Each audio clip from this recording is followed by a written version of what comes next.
사도신경으로 신앙 고백하시겠습니다. 나는 전능하신 아버지 하나님 천지의 창조주를 믿습니다. 나는 그의 유일하신 아들 우리 주 예수 그리스도를 믿습니다.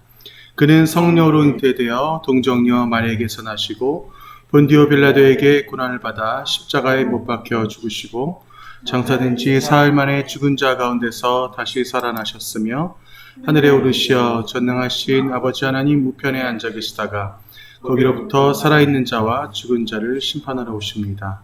나는 성령을 믿으며 거룩한 공교회와 성도의 교제와 죄를 용서받는 것과 몸의 부활과 영생을 믿습니다. 아멘. 네, 오늘 정혜은 자매 나오셔서 기도해 주시겠습니다.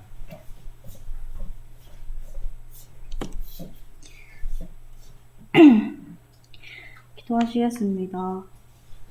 하나님 아버지, 오늘 이 시간 이 자리에 모이게 하심에 감사를 드립니다. 오늘 오지 못한 청년들에게도 주님의 손길이 안 닿는 곳이 없게 하시고 어떠한 상황과 장소에서도 오로지 주님만 바라볼 수 있는 믿음을 허락해 주시옵소서. 지난 한 주도 주님 안에 있겠다 다짐했지만 바쁘게 돌아가는 세상 속에서 주님이 아닌 세상에 더 열심을 쏟았음을 고백합니다. 어쩌면 연약하다는 말로 저의 신앙의 게으름을 포장하려 했을지도 모릅니다. 주님, 이 시간 가운데 우리의 게으름과 죄를 고백하오니 주님께서 용서해 주시고 한 주를 살아갈 때 주님께서 공급해 주시는 힘으로 살아갈 수 있도록 인도하여 주시옵소서. 말씀 전하시는 전도사님께도 은혜 부어주셔서 청년들이 한 주를 살아갈 때 그 말씀 붙들며 힘을 공급받을 수 있게 하여 주시고 예배의 처음과 끝을 주관하여 주셔서 오로지 주님만이 영광 받는 예배 되게 하여 주시옵소서. 너무나 감사드리며 예수님의 이름으로 기도드렸습니다. 아멘.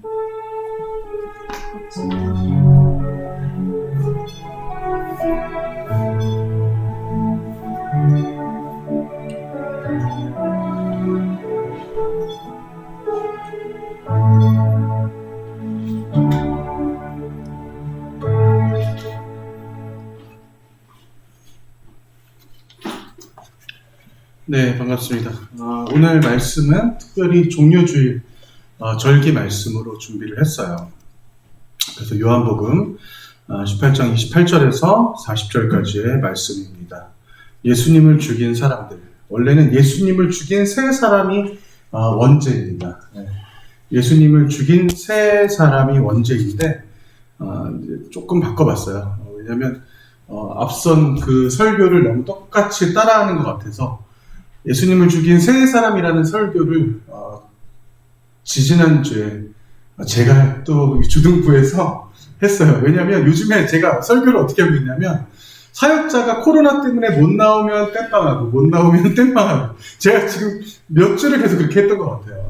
그래서 코로나를 먼저 걸려버린 게 다행인 건지 불행인 건지 지금 모를 정도로 그런 지금 상황을 맞이하고 있습니다. 그래서 일단 오늘 말씀 같이 한번 읽어볼까요? 조금 깁니다. 긴데 한번 좀 곱씹어 보면서 이게 하나의 어떠한 그냥 함축적인 의미가 있는 말씀이 아니라 오늘 말씀은 말 그대로 어떠한 그냥 어떤 서사 같은 스토리 같은 내용이에요.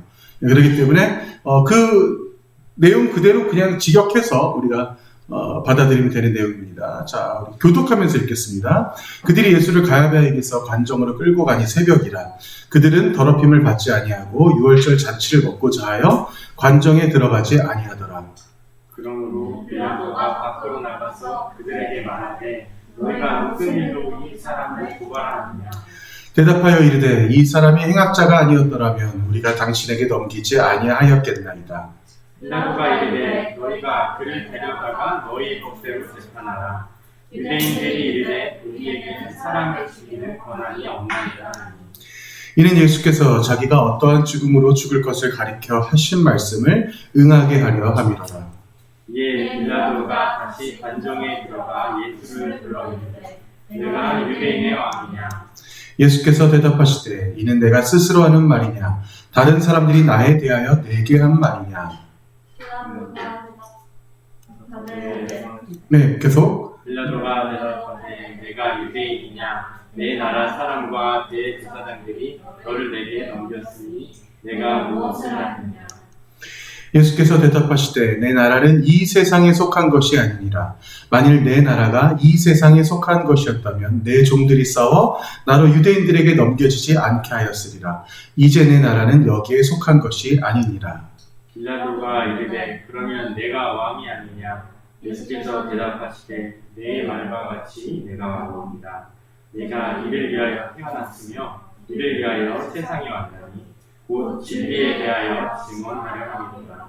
무릇 진리에 속한 자는 내 음성을 듣느니라 하시되 빌라도가 이르되 진리가 무엇이냐 하더라. 이 말을 하고 다시 유대인들에게 나가서 이르되 나는 그에게서 아무 죄도 찾지 못하였노라. 6월절이면 내가 너희에게 한 사람을 놓아주는 전례가 있으니 그러면 너희는 내가 유대인의 왕을 너희에게 놓아주기를 원하느냐 하니 자 같이 그들이 또 소리질러 이르되 이 사람이 아니라 바라바라 하니 바라바는 강도였더라. 아멘. 네, 오늘 조금 긴 말씀을 함께 읽었습니다. 보통 절기이기 때문에 절기 말씀을 제가 항상 저는 따로 또 준비를 하곤 해요. 그래서 내일부터 여러분들이 잘 알고 있는 고난주간이 시작이 됩니다. 고난주간이 시작되면 전 세계에 우리가 이제 크리스찬들, 하나님을 믿는 사람들은 이 고난주간을 정말 전 세계에서 상당수의 몇십억 되겠죠. 네, 그런 크리스찬들이 이 고난주간을 잘 지키게 되고 이 고난주간 동안 예수 그리스도를 기억하며 이것은 제가 말하는 크리스트교는 카톨릭도 포함된 겁니다. 카톨릭도 당연히 예수 그리스도의 죽음에 대해서 그 어떠한 그 고난에 대해서 같이 애도하고 슬퍼하는 그러한 과정을 같이 겪고 있어요.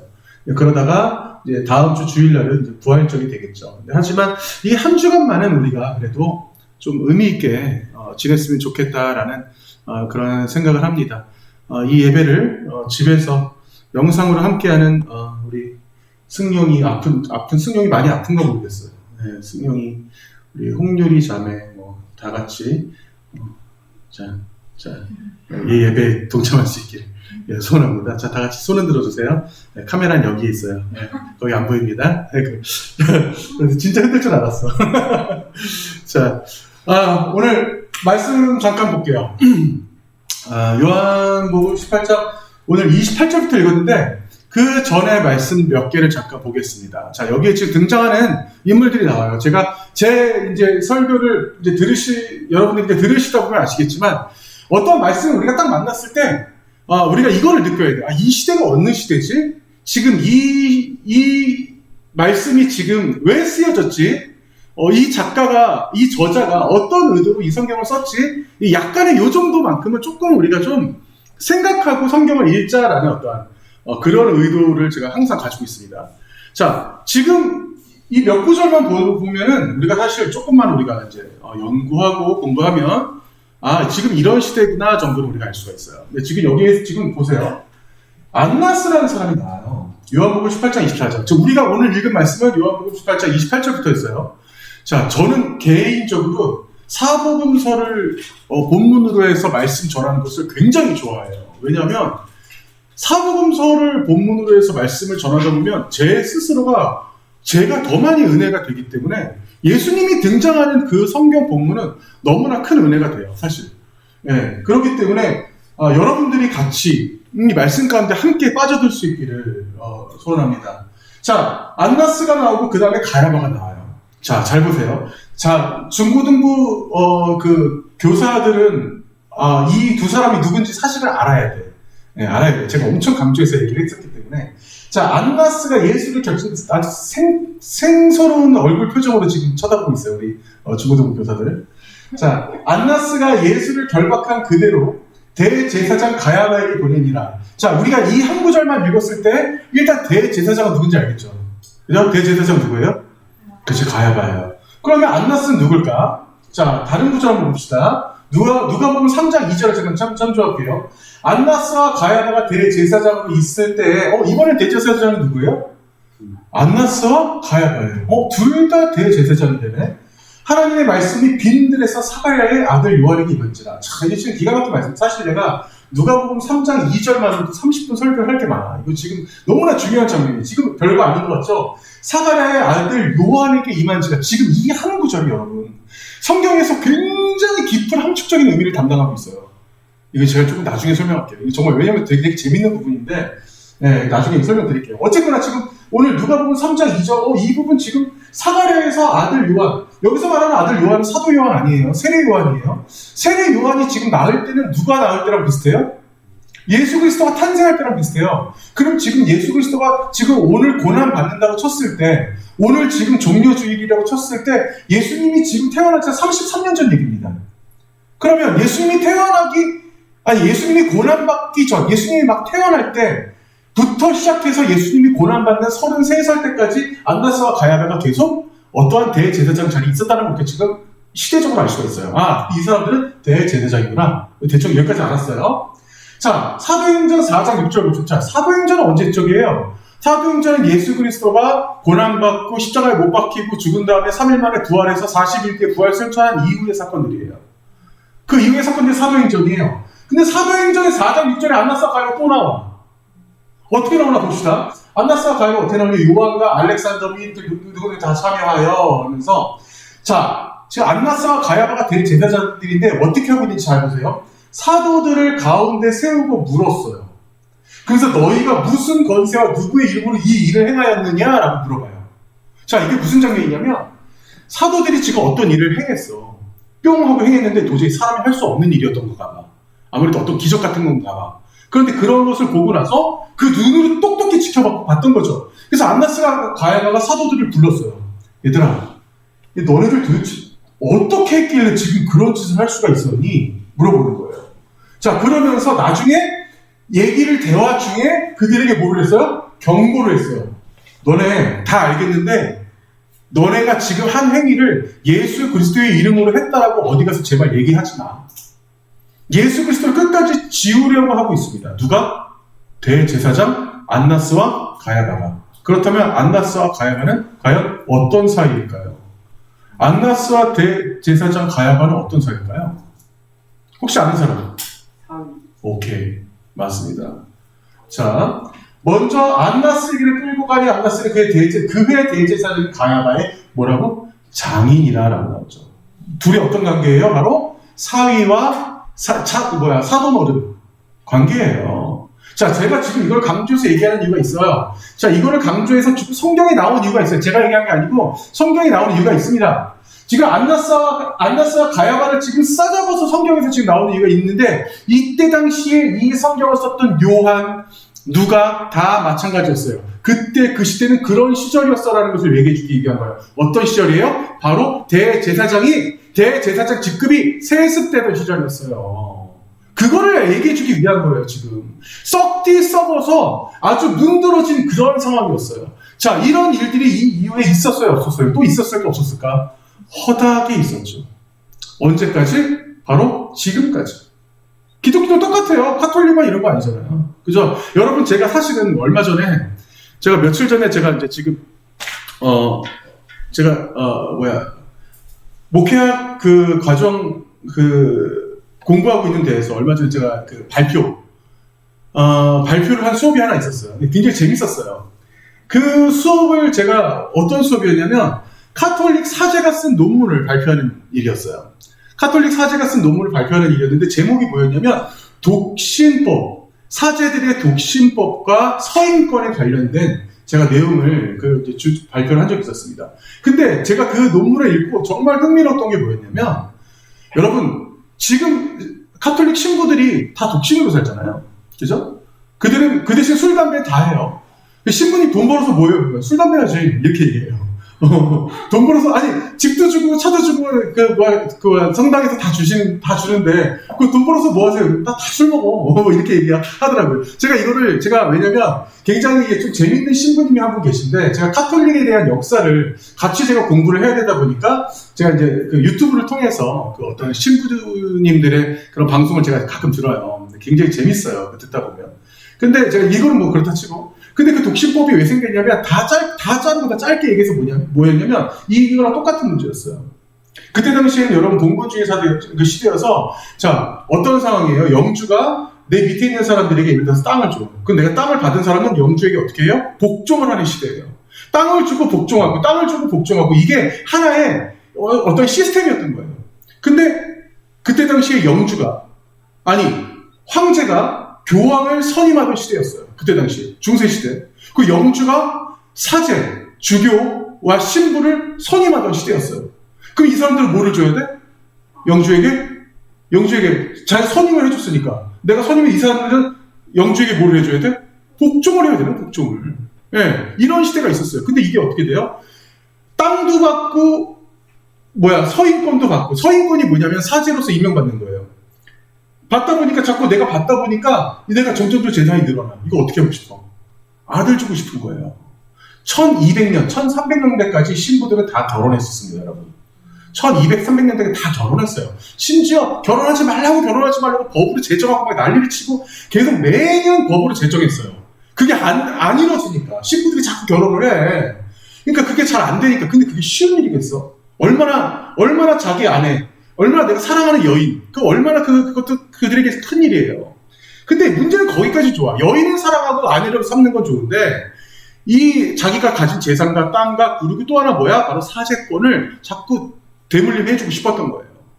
이래서 어떻게 했어요? 결과적으로는 그래서 독신법을 아예 그냥 못 박아 버린 거예요.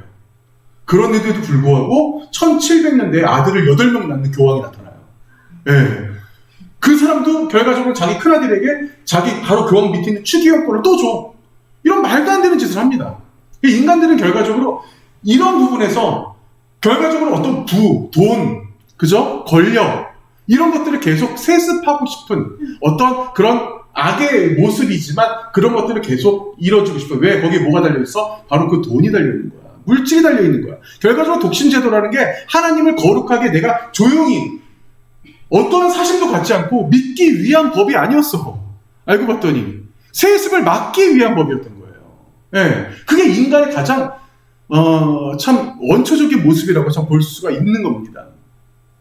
자, 본격적으로 예수 그리스도께서 십자가에 못 박히시는 데 있어서 지금도 1세기 때 수많은 십자가에 못 박혔던 수많은 사람들의 못 박혔던 그 못, 지금도 많이 발견돼요. 이게 지금 사진이기 때문에 좀 커 보이긴 하는데 성인 남자 손바닥 이렇게 펴보면 가운데 손가락에서 맨 밑에 손바닥 끝까지 한 요 정도 돼요, 길이가. 예. 그래서 이것을 지금 못 박을 때 사람의 그 두 손목과 발에다가 못을 박아요. 자, 그리고 그 전에 예수님도 똑같이 당했었던 바로 이 채찍. 자, 이 채찍 만들어줄 때 이거 중요합니다. 끊어지지 않도록 가죽끈으로 만들어요. 그리고 그 가죽끈 끝에다가 작은 뼈 조각이나 그리고 아니면 쇳덩이들을 이 안에 달아놓습니다. 이렇게 3-4개씩 달아놔요. 그래서 이거를 사람 몸을 쳤을 때 한 번에 그냥 아픔만 느끼는 것이 아니라 살점이 뜯기게 만든 가죽 채찍이에요. 그때 당시에 일반적으로 많이 쓰였던 그런 채찍입니다. 예수 그리스도께서 지금 이 고난 받으실 때 십자가에 못 박기 전에 이 채찍으로 수없이 맞으셨겠지만 실제적으로 이 채찍을 맞으면 저 누구 있는 줄 알았어. 깜짝이야. 저 아까 채찍 쑥 움직이길래 누구 있는 줄 알았어요. 자, 이 채찍으로 맞는 것도 아프셨겠지만 사실상 예수님은 더 힘들었던 게 뭐냐면 그건 예수님만이 그런 게 아니었을 거예요. 물론 예수님을 유독 그들이 더 그렇게 만들었지만 수모였어요. 수모. 그게 더 힘들었을 거예요. 왜? 너가 유대인의 왕이라고 그랬지? 그 왕관이 씌워줄게. 가시멜르가 더 씌웠어요. 예. 그리고 그때 당시에 어느 누구도 옷을 만들 때 잘 해입지 않던 색깔이 있었어요. 그게 바로 어떤 색이었냐? 바로 자색이에요. 예, 보라색 빛이 나는 거. 그거는 왜냐면 왕을 상징하는 옷이었거든요. 그래서 자색으로 만든 허름한 천을 갖다가 예수님한테 입혔어요. 네가 왕이라며? 그러면서 뺨을 때리고 침을 뱉었죠. 이 채찍으로 맞는 것보다 예수님은 그런 모습들이 더욱더 아마 수치스럽고 괴로웠을 거라고 우리가 예상을 합니다. 그랬던 예수님, 자, 우리가 흔히 알고 있듯이 손바닥에 못을 박은 것이 아니라 여러분들도 만져보면 나와요. 여러분 여기 손목 만져보세요. 뼈와 뼈 사이에 이 공간이 있습니다. 이 공간에다가 못을 박고, 자, 그리고 발목에다가 역시 똑같이 그렇게 발목도 만져보면 뼈와 뼈 사이에 틈이 있어요. 그 틈 사이에다가 못을 박아서 십자가에 못 박아 놓는데 십자가에 못 박힌 이 십자가 사형틀, 이 십자가 사형수들이 있어서 보통 짧게는 2, 3일, 길게는 7일에서 10일까지도 십자가에 못 박힌 채로 사람이 살아있다고 합니다. 자, 그렇다면 사람이 십자가에 못 박혔을 때 결정적으로 숨이 끊어지는 그 원인은 어디에 있을까요? 혹시 여러분 아세요? 결정적으로 숨이 끊어지는 그 원인이 있어요. 손바닥에 못이 박혀서 그래서 사람 죽는 거 아니에요. 피가 너무 많이 나서 죽지 않아요. 지금 이 상태로 있으면 여러분 들숨을 자꾸 쉬게 돼요. 들숨을 쉬게 됩니다. 호흡이 힘들어져요. 아프니까. 온 체중이 지금 내 손목과 발목에만 있으니까 아프니까 자꾸 들숨을 쉬게 됩니다. 들숨을 쉬게 돼요. 그리고 숨을 뱉기 위해서, 여러분, 우리가 이거 안 매달려봐 있었으니까 사실 상상이 안 가지만, 숨을 뱉기 위해서 어떻게 하냐면, 두 팔에다가 힘을 준 채로 자기 몸을 들어 올려요. 예. 두 팔에 힘을 준 채로 들어 올립니다, 몸을. 이게 계속 반복이 되는 거예요. 들숨을 쉬다가, 이게 지금 어떻게든 힘을 줘서 두 발과 두 손을 이용해서 들어 올려요. 그러면서 온 몸의 관절이 다 빠지기 시작합니다. 이 상태에서 내려와도 서 있지를 못해요. 관절이 다 빠져버려요. 예. 그 십자가의 형이 굉장히 정말 말도 안 되는 비인격적인 사실 이 형틀이에요. 이렇게 반복을 하다가 여러분 십자가에 못 박힌 사람들 여러분 성경에 보면 알 수 있지만 마지막에 로마 병정들이 어떤 행위를 하죠? 어떤 행위를 하는지 혹시 알아요? 무릎을 꺾어버리죠.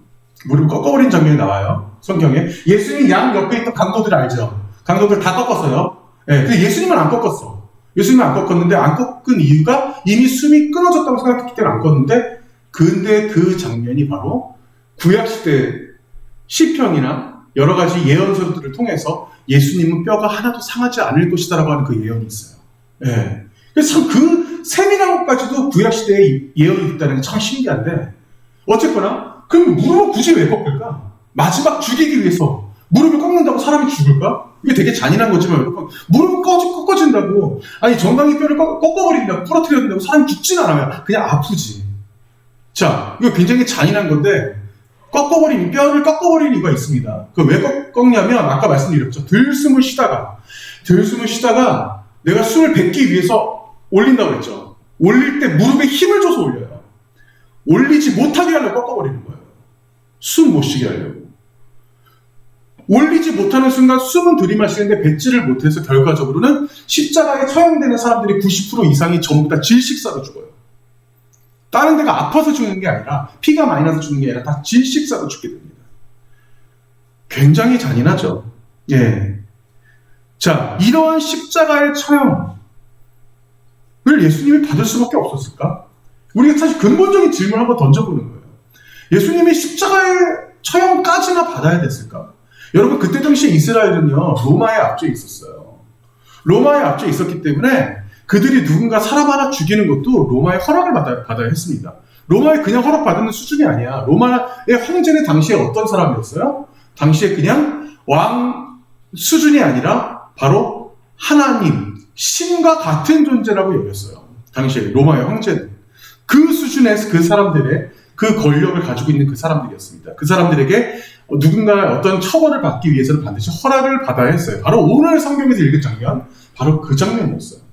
자, 예수님을 죽인 사람 첫 번째, 제가 아까 잠깐 말씀드렸지만 가야바와 안나스, 그들 대제사장, 예수님을 끌고 예수님을 심판받게 데리고 왔지만 참 기가 막힌 건 뭐냐면 정작 그 인간들은 예수님을 정말 지독히도 미워하고 예수님을 어떻게든 죽이려고 안간힘을 썼지만 그들은 실질적으로 예수님을 직접 죽인 그 손에서는 살짝 빠져나온 사람들인 거예요. 예. 그 사람들이 데려간 그 어떠한 그 장소가 있어요. 자, 이에 빌라도가 예수를 데려다가 채찍질하더라. 군인들이 가시나무로 관을 엮고 그 머리에 씌우고 자색 옷을 입히고 아까 제가 말씀드렸죠? 자색 옷 조롱하기 위해서 입힌 거예요. 앞에 가서 이르되 유대인의 왕이여 평안할지어다 하면서 손으로 때렸어요. 그죠? 유대인의 왕이여라고 하면서 손으로 때렸어요. 빌라도가 다시 밖에 나가 말하되 보라 이 사람을 데리고 너희에게 나오나니 이는 내가 그에게서 아무 죄도 찾지 못한 것을 너희로 알게 하여 함이로라.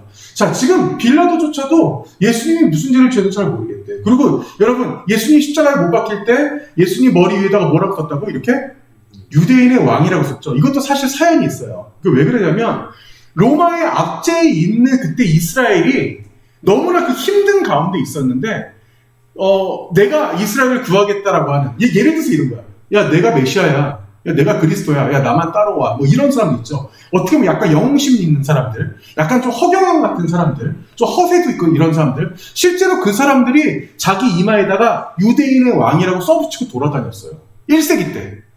그거를 흉내낸 거예요, 지금. 그걸 흉내내서, 야, 너 유대인의 왕이라면 내가 붙여줄게. 계속 장난치를 하면서 예수님이 계속 지금 모독하고 있는 거죠. 자, 폰티우스 필라투스라는 한 사람입니다. 로마의 황제가 이 사람에게 권한을 줬고요. 이 사람은 그래서 로마 유대 땅을 AD 26년에서 36년까지 행정장관으로 있었어요. 말 그대로 이 사람은 왕이 아니에요. 황제 밑에 어떤 행정장관 수준에 있는 사람입니다. 자, 이 사람이 결과적으로 자신의 어떤 그런 관점 안에서 이 지금 재판을 하는 이 과정에 나는 이 사람의 죄를 못 찾겠는데, 죄를 도저히 찾을 수 없음에도 불구하고 이 사람은 본인 스스로가 그 안나스와 가야바를 비롯한 유대인들의 결정에 따르게 되죠. 이 사람이 누구죠? 이 사람이 누구예요? 폰티우스 필라투스. 이름 많이 들어본 것 같지 않아요? 여러분들이 매주 여러분들의 입으로 매주 여러분이 읊는 사람이에요. 매주 여러분이 이 사람의 이름을 읊어요. 자, 근데 이 사람의 아내가 상당히 똑똑했던 여자였던 것 같아요. 이 사람의 아내에 대해서 어떤 사람이 소설을 쓴 책도 있어요, 실제로. 이 사람의 아내에 대한 얘기가 성경에 한 줄 나옵니다. 이것도 사실 굉장히 아이러니해요. 총독의 재판석에 앉았을 때 빌라도를 얘기하는 거예요. 그의 아내가 사람을 보내어 이르되 저 옳은 사람에게 아무 상관도 하지 마옵소서. 제발 예수 그리스도라는 사람과 아무 관계 좀 맺지 마세요. 아니, 신경 쓰지 마세요. 오늘 꿈에서 내가 그 사람으로 인하여 애를 많이 태웠나이다.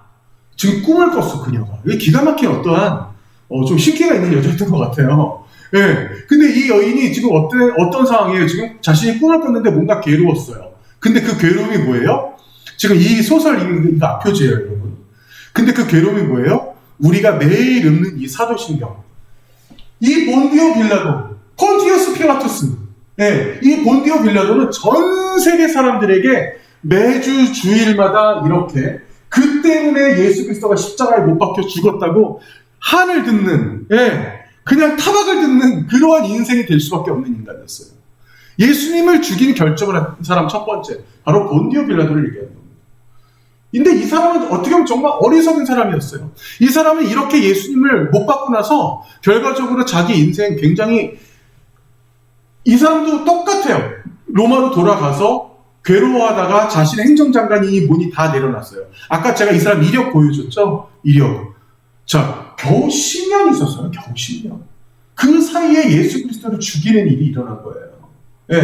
이 사람 로마에 돌아가서도 굉장히 괴로워하다 결과 자기 스스로 목숨을 끊게 됩니다. 폰티우스 필라투스, 본디오 빌라도. 자, 그 이후에 다시 돌아가서 예수 그리스도가 십자가에 못 박혔을 때 물리적으로 예수님을 확실하게 죽인 사람이 두 번째 나타나요. 그 사람이 누굴까요? 예수님을 정말 확실하게 죽인 사람. 저 사람이 죽었을까 안 죽었을까 분명히 궁금했겠죠. 너무나 주목을 많이 받는 사람이었기 때문에. 그 사람이 바로 누구냐? 바로 예수 그리스도의 옆구리를 창으로 찌른 사람. 이 사람. 제가 언젠가부터 제가 이 사람에 대해서 잠깐 얘기한 적이 있었는데, 여기 제가 아까 말씀드렸던 이 장면이 나와요. 군인들이 가서 예수와 함께 못 박힌 첫째 사람과 그 다른 사람의 다리를 꺾고, 양쪽에 있는 강도 얘기하는 거예요. 예수께 이르러서는 이미 죽으신 것을 보고 다리를 꺾지 아니했어요. 자, 우리 시편 말씀 잠깐 볼까요? 시편 34편 20절에 보면 그의 모든 뼈를 보호하시며 그 중에서 하나도 꺾이지 아니하도다. 참 기가 막혀. 예수님이 태어나기 1000년 전에 쓴 거예요, 여러분. 이거. 예수님이 태어나기 1000년 전에 이런 글이 써져 있었어요. 예수님의 뼈는 하나도 꺾이지 않을 것이다라고 하는 이런 장면. 자, 어쨌거나 다시 돌아와서 예수님을 물리적으로 마지막에 확인한 그 창으로 죽인 그 사람, 성경에는 그 사람에 대해서 자세히 나오지 않아요. 자, 여러분 혹시 나중에 배낭여행으로 꼭 한번 가보기를 권합니다. 이탈리아의 바티칸입니다.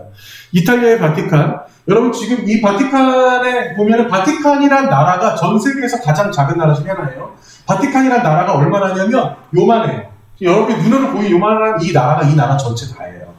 자, 그 중에 이 한가운데 있는 성 베드로 성당, 전 세계에서 가장 큰 성당 중에 하나이지만 가장 큰 것이 중요한 것이 아니라 이때 당시에 내 죄를 사하기 위해서 면죄부를 사고 파는 시대였어요. 그 면죄부 팔고 그 면죄부를 교황이 팔고 사제들이 팔고 돈 받아서 만든 바로 성당입니다. 자, 이 성당을 위에서 보면은 지금 어떠한 모양으로 의도적으로 만들었어요. 어떠한 모양일까요? 혹시 아시는 분 계세요? 은혜쌤 여기 갔다 왔나? 여기 갔다 왔죠, 여기. 그죠? 예. 네. 이거 위에서 보면 여러분 어떤 모양인 것 같아요? 바로 예수님이 베드로에게 줬다는 열쇠. 예, 천국의 열쇠를 상징하는 바로 그 모양입니다. 예, 이 안에 들어가 보면 그 베드로의 무덤이 이렇게 한 가운데 있고요. 이 밑에 지하에 베드로의 무덤이 있다고 해요. 저도 보진 못했어요. 예, 근데 여기 딱 들어가 보면 하나, 둘, 셋, 네 개. 베드로의 무덤을 기준으로 해서 네 개의 어떠한 그 동상이 서 있습니다. 그 네 개의 동상 중에 하나, 바로 이 사람이 서 있는데, 이 사람이 카톨릭에서 성자로 모시고 있는 예수님의 옆구리를 찌른 사람이에요. 예수님의 옆구리를 창으로 찌른 이 사람이 바로 그 성 베드로 성당 4명 중에 1명 성자로 이 사람이 서 있어요. 이 사람 이름이 바로 롱기누스예요, 롱기누스. 예. 카톨릭에서는 굉장히 유명한 사람이에요. 이 사람이 왜 성자가 됐을까, 여러분? 사실 아이러니한 얘기죠, 그죠? 예수님을 죽음을 확실하게 확인한 사람인데, 카톨릭에서는 이 사람을 대단한 성자라고, 우리는 성자란 말 안 쓰죠. 인간이 성자를 쓴다는 것, 세인트라는 표현을 쓴다는 것 자체가 사실 말이 안 돼요. 근데 카톨릭에서는 그렇게 표현을 하지만, 여기 지금 보면은, 또 누가 있나? 이 여인 같은 경우는 저도 재밌는 게, 저 여인인데 성경에 잠깐 나오는데, 예수님이 쓰러졌을 때 예수님의 얼굴 한번 닦아줬어요. 근데 닦아줬을 때 그 철에 예수님의 얼굴이 드러났어. 그것 때문에 성령여가 됐어요.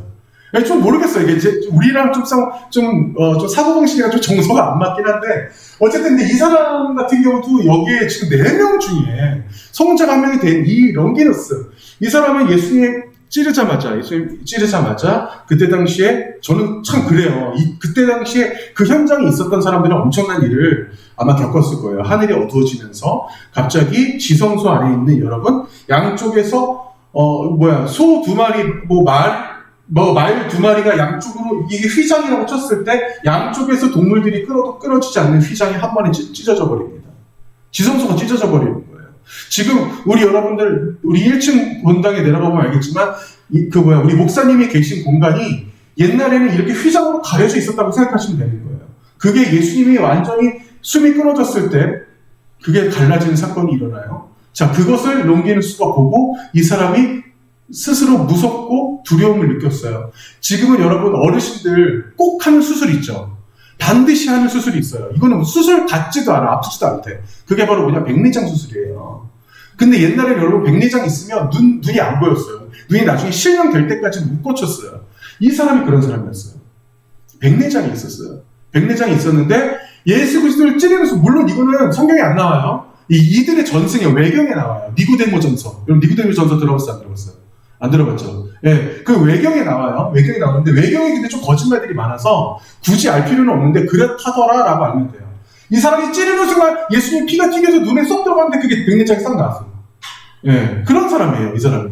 그래서 그 다음부터 이 사람이 수돈에 들어가서 평생을 헌신하면서 가난하게 살면서 어려운 자들을 위해서 예수 그리스도를 복음을 전하다가 살면서 나중에는 로마 총독 앞에서 나는 예수 그리스도를 믿는 크리스찬이다 당당히 외치다가 거기서 순교했어요. 그래서 이 사람이 성자가 돼서 카톨릭에서 이 사람을 이렇게 모시고 있는 겁니다. 예수님을 물리적으로 죽인 2번째 사람이었어요. 자, 다시 돌아가서, 자, 그들이 예수를 가야바에게서 관정으로 끌고 가니라. 우리가 오늘 읽은 첫 번째 말씀이에요.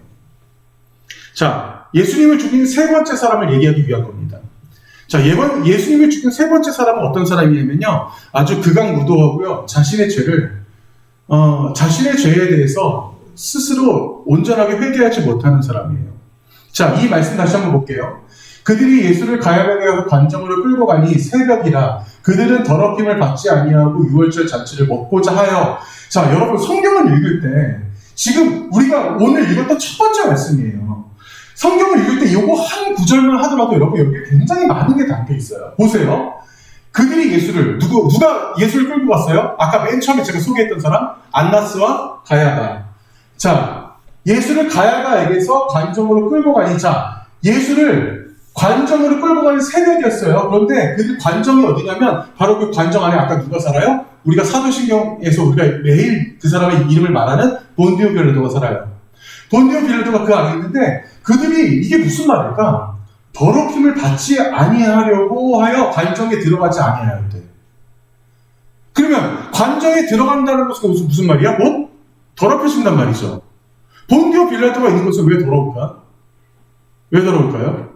이거 유대인들 특징이에요, 여러분. 유대인들 특징입니다. 유대인들은요, 여러분, 같은 유대인이 아니면 절대 형제 자매란 말을 쓰지 않아요.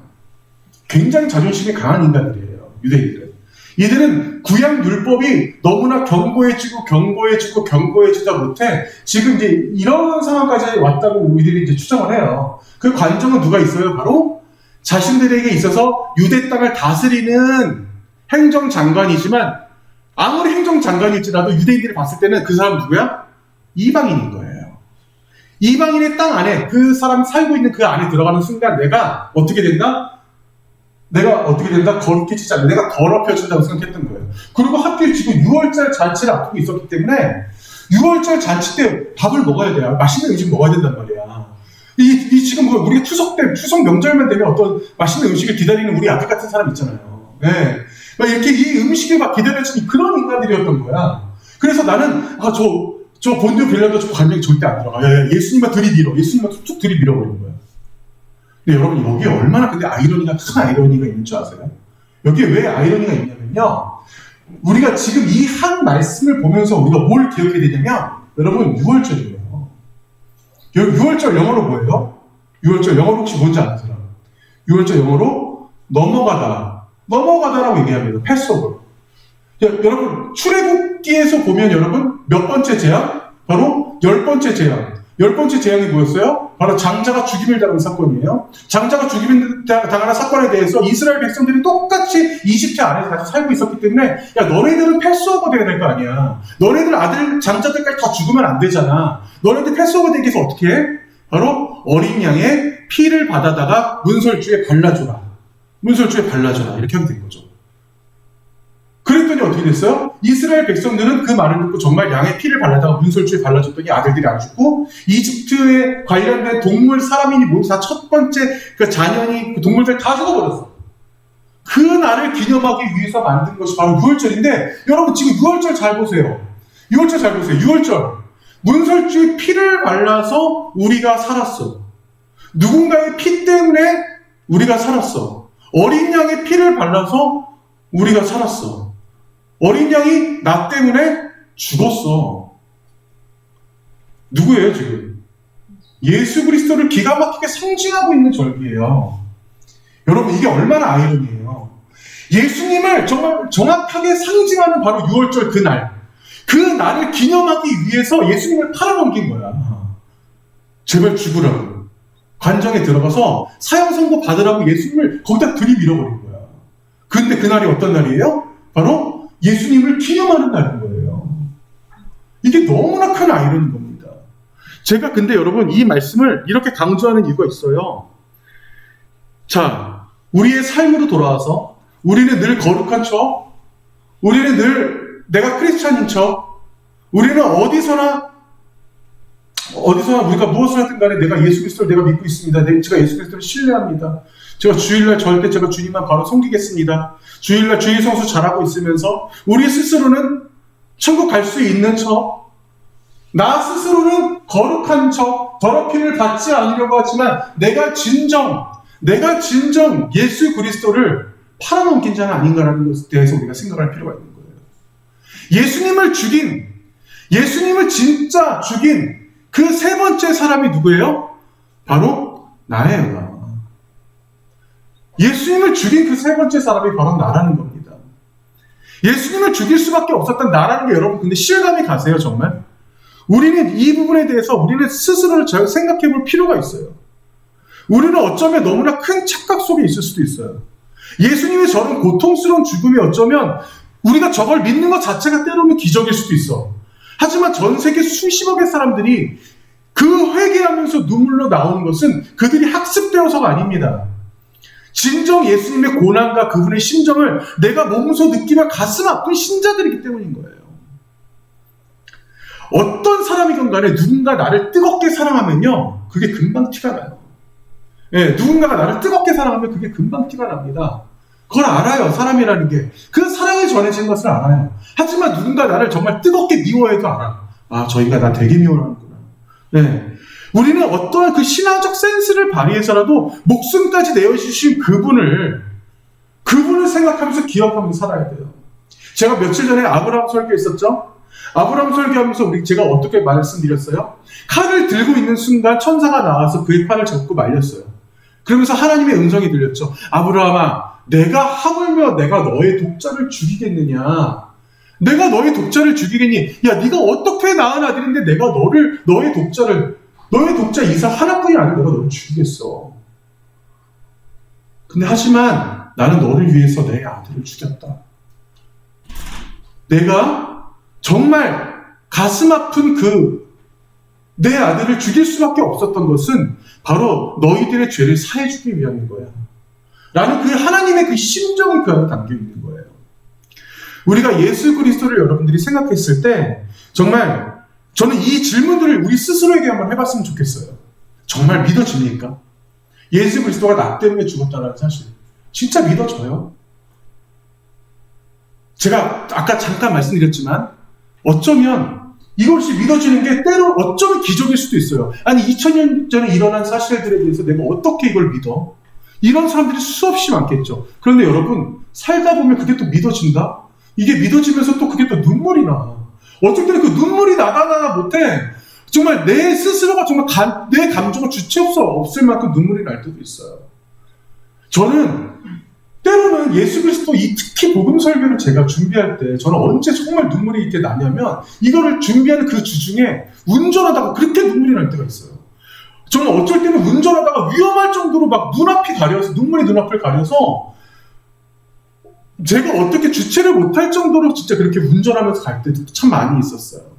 예수 그리스도에 대해서 여러분 정말 진짜 내가 못 박은 예수님께 스스로 정말 참회가 되어지는지, 정말 내 스스로가 정말 이 참회가 되어지고 내가 다시 한번 그 회심의 그 시간들을 내가 돌이켜볼 수 있는지. 자, 마지막으로 내 안에 그리스도가 진정 숨쉬고 계시는지, 우리가 이것들에 대해서 정말 한 주간 동안 여러분들이 다시 한번 생각해 볼 때입니다. 예수 그리스도를 죽음을 결정한 본디오 빌라도, 예수님의 죽음을 물리적으로 확인한 롱기누스, 무슨 의미가 있어요? 그들이 우리랑 무슨 관계가 있어요? 그들이 진짜 예수님을 죽인 세 번째 사람 바로 나라는 거예요. 나. 네, 나 스스로라는 겁니다. 우리 스스로가 정말로 내가 예수 그리스도의 정말 그분의 정말 내가 손목을 붙잡듯이 내가 그분의 정말 가랭이를 붙잡고 가는 그 심정으로 정말 한 주간 간절하게 그분과 나와의 이 두 사람의 관계를 정말 밀접하게 생각하면서 여러분들이 한 주간 정말 거룩하게 고난 주간 보낼 수 있길 바랍니다. 예, 쓸데없이 시험 끝났다고 노래방 가지 말고, PC방 가지 말고, 코로나 걸려서 완치됐다고 해서 어디 막 사람들 많은데 막 돌아다니지 말고, 여러분들 한 주간 동안 정말 주님을 생각하는 그 시간들 반드시 그 완전히 주님과의 그 1대1의 관계를 맺고 정말 그분과 나만 있다라고 생각하는 정말 그 예수님과 직면하는 그 시간들, 반드시 여러분들이 그 시간들을 묵상하면서 한 주간 보낼 수 있기를 간절히 소원합니다. 오늘 여러분 그 셀 모임은 정말 예수님과 나와의 이런 밀접한 관계에 대해서 여러분들이 정말 생각해 본 적이 있는지 한번 나눠보세요. 한번 나눠보시고, 그리고 지난주에 우리 못 나눴던 거, 여러분 개인적인 여러분들 이름 있죠? 네, 우리 혜윤이, 민지, 각자 자신의 이름에 대해서 내 이름에는 어떤 의미가 있는지. 물론 이거는 제가 가볍게 이 질문을 준비한 것이긴 하지만 성경 안에서의 그 히브리 민족들은 히브리어, 히브리어로 만든 그 이름 안에는 반드시 여러 가지의 그 어떤 의미들을 반드시 담고 함축적인 의미들이 있고 그 의미를 가지고 성경이 또 쓰여진 거예요. 제가 앞으로도 계속 설명을 하겠지만 여러분들의 이름에는 어떤 의미가 있는지 한번 나눠보시고 그리고 큐티 나눔 또 같이 함께 하시고 기도 제목도 받으시고 오늘 셀머니 마칠 수 있도록 하세요. 자, 같이 찬양하시겠습니다. 오늘 말씀을 기억하면서 이 찬양 한번 같이 한번 찬양해 보겠습니다.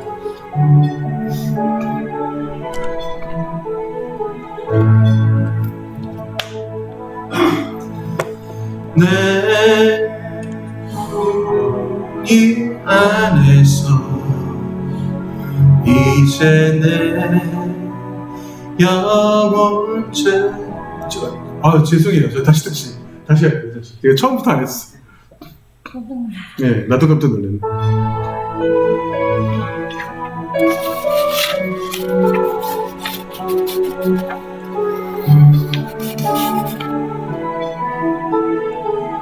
내 모든 것, 내 모든 것, 나의 생명까지 다 주님 앞에 드립니다. 주님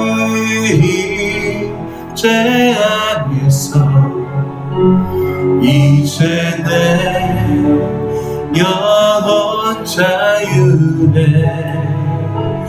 내가 주의 거룩한 이름을 높이며 예배하리.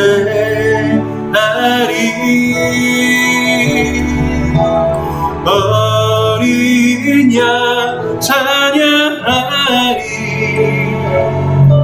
내 평생 그 하나로 충분해요. 어린 양 찬양하리. 내가 주의 임재 안에서 내 모든 것, 내 모든 것, 나의 생명까지 다 주님 앞에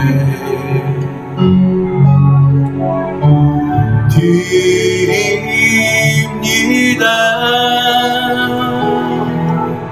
주님 제 안에서 이제 내 영혼 자유해. 내가 주의 거룩한 이름을 높이며 예배하리.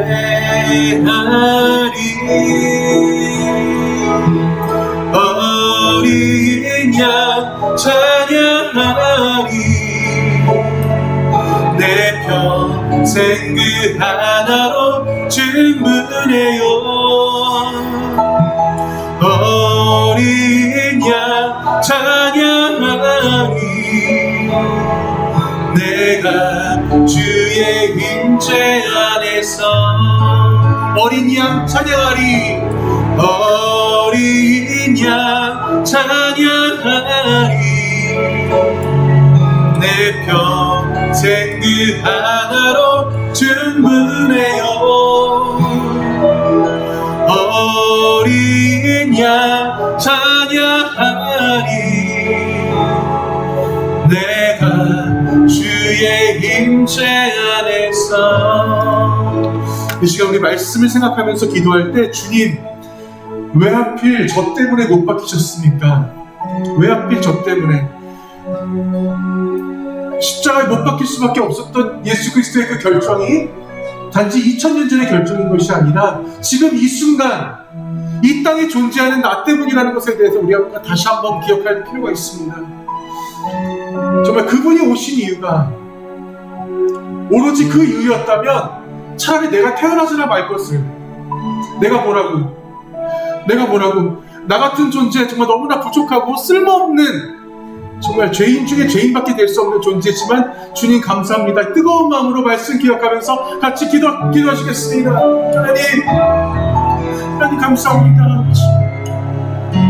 아버지 선생님을 보시라고 주님께서 아버지 그 고난을 당하시면서 십자가에 못 박혔나이다. 아버지 저희들의 부족함을 주님께서 아시오니 주님께서 붙잡아 주시고 다시 한번 이 땅에 저희들이 주 앞에 나가 예수 그리스도의 복음을 바로 전하는 자를 낼 수 있도록 아버지 함께 도와해 주시옵소서. 아버지요 진실하고 우리의 청년들 가운데 하나하나 주님께서 붙잡아 주시며 이들 정말 서로 간에 정말 주님만을 바로 기억하며 나가면 정말 주 앞에 바로 설 수 있는 자 낼 수 있도록 함께 해주시옵고 단지 저희들이 입술로만 외치는 것이 아니라 예수 그리스도가 정말 내 안에 들어와서 내가 다시 한번 그분의 삶대로 살아갈 수 있도록 그분이 원하시는 대로 그 삶을 살아갈 수 있도록 저희들의 삶을 주께서 주관하여 주시옵소서. 아버지께서 저희들의 인생에 주 깊숙이 관여하시며 이들 하나하나 머리머리 위에 주님께서 안수하시며 기도하여 주시옵소서. 아버지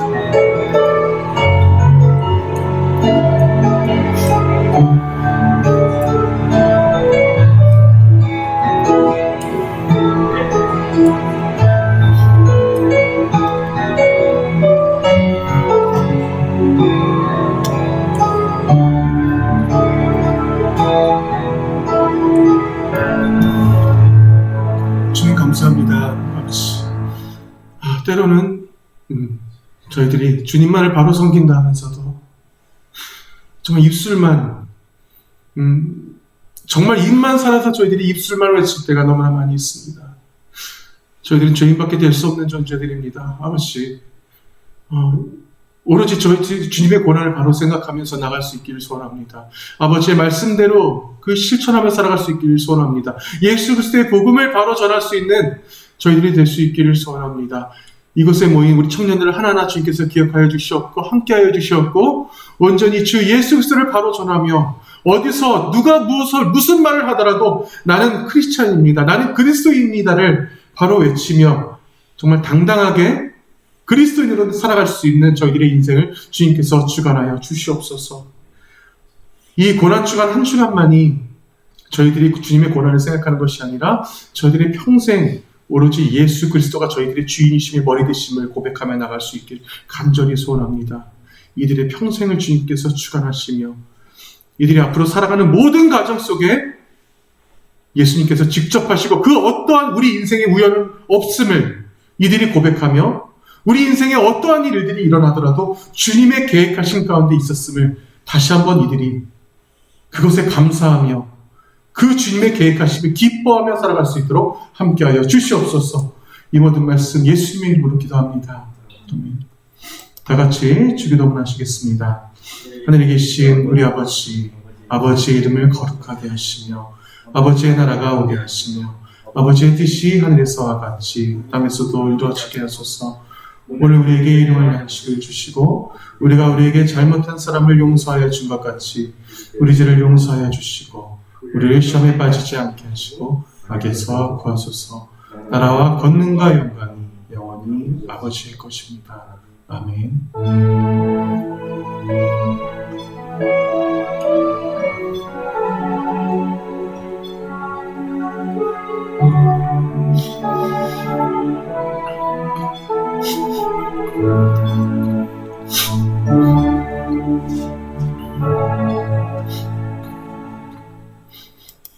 자, 광고입니다. 자, 다음 내일부터죠. 내일부터 5일간 고난주간 특별 새벽 예배가 이어지고 있는데 가능하신 분들은 새벽 예배 나와주시고요.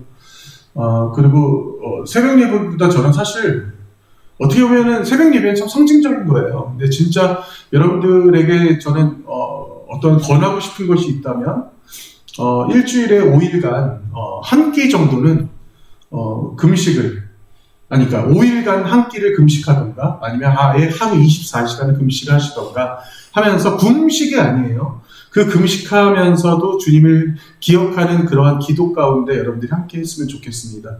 5일간 여러분들이 한 끼를 금식한다면 치사하게 오전 식사 금식하지 마시고 뭐 저녁이나 점심 같은 걸로 선택하셔서 여러분들이 금식하시고, 아니면 하루를 금식하시겠다고 한다면 예수님이 진짜 순환 받으시고 그리고 십자가에 못 박혔던 목요일이나 금요일 이쯤이 또 좋을 것 같다고 생각이 합니다.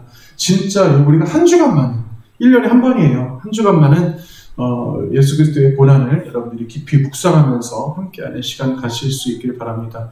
다음 주 기도는 우리 서경이에요. 네. 그러면 다 같이 셀별로 흩어져서 셀 모임 하시고 돌아가시면 감사하겠습니다. 자신의 의자는 자신. 네.